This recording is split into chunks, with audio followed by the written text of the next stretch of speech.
मां रामचंडी युवा परिषद जलधरपुर पक्षर षष्ठ वार्षिक मुक्त मंच नाटक प्रतियोगिता अनुष्ठित। जगतसिंहपुर जिला कुजंग ब्लॉक अंतर्गत फतेपुर पंचायत मां रामचंडी युवा परिषद जलधरपुर पक्षर षष्ठ वार्षिक मुक्त मंच नाटक प्रतियोगिता उद्घाटन हो जाइछि। तेबे एही मुक्त मंच प्रतियोगिता मां रामचंडी युवा परिषद जलधरपुर सभापति विभु प्रसाद सामल अध्यक्षतार अनुष्ठित एक कार्यक्रम पारादीप विधायक तथा ओडिशा सरकार शिल्प दक्षता विकास और वैषयिक शिक्षा मंत्री प्रतिनिधि दिलीप बेहरा जोगदे शुभ उद्घाटन करथिले। एक कार्यक्रम युवनेता तपन त्रिपाठी, समाजसेवी भरत चंद्र स्वाई, फतेपुर युव सरपंच सिद्धार्थ प्रधान प्रमुख जोग देइथिले। मात्र मंच पर समस्त सहयोग रहिबा बोली मंचरे मंचासन थिबा अतिथि माने प्रकाश करथिले। मुक्त मंच नाटक प्रतियोगिता मां रामचंडी युवा परिषद जलधरपुर समस्त सदस्य माने सहयोग करथिले।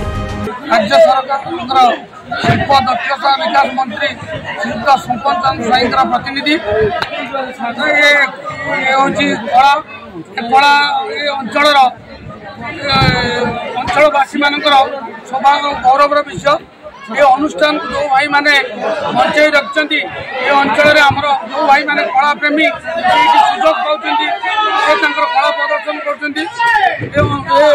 अनुष्ठान मां रामचंडी क्लब समस्त सदस्य को धन्यवाद देवा कथा ये कला को विकसित करने ये अनुष्ठान कर समस्ते सुजोग पाँच पिला आम सब करूँ तो कहीपरू कि मंत्री पाखे उपस्थापन करूँ पिला कौन आवश्यक जी पारे मंत्री मंत्री पाखे कहीकि मंचर कमी अधिक रु अधिक उन्नति हम से बाबद मंत्री की बहुत भांगी पड़ू काल बैशाखी तांडव लीला से भांगी पड़ू ग्रामवासी सहयोग एवं आम युव परिषद मां रामचंडी युव परिषद समस्त सभ्य सहयोग क्रमे आम टेंट भिड़ा आरंभ कर सब कार्य पुणी प्रस्तुत कर मंच प्रस्तुत कर 5 दिन धरी आम ये नाटक प्रतियोगिता चलिए।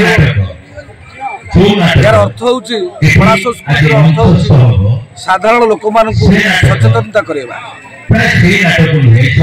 ये कला संस्कृति बचाई रखा अदम्य उत्कंठा प्रबल प्रचेषा एवं घात प्रतिघात आम कला संस्कृति चेष्टा प्रचेषा जारी रखी।